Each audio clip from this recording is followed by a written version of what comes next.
आपण पाहत आहात RK न्यूज, बातमी तुमची, आवाज आमचा।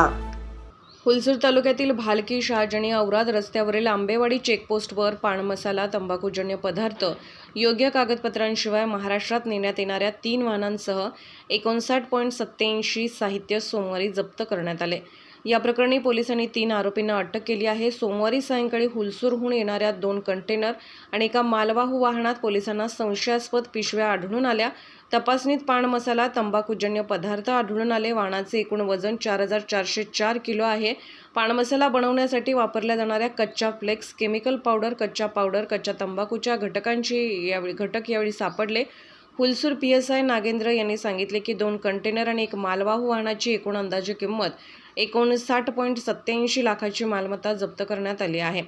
मौल्यवान मालमत्ता जप्त करण्यात आली असून हुलसूर पोलीस ठाण्यात दिलेल्या फिर्यादीवरून 3 आरोपीसह हुलसूर पोलीस ठाण्यात गुन्हा दाखल करण्यात आला आहे। 606 अन्वये आरोपी मोटरचालकास न्यायालयात हजर करण्यात आले आहे। अटक करण्यात आलेल्या निवडणुकीच्या तपासासाठी चेकपोस्टवर नेमलेल्या अधिकाऱ्यांसह जिल्हा पोलीस अधीक्षक चन्नबसवण्णा लंगोटे यांनी कौतुक केले।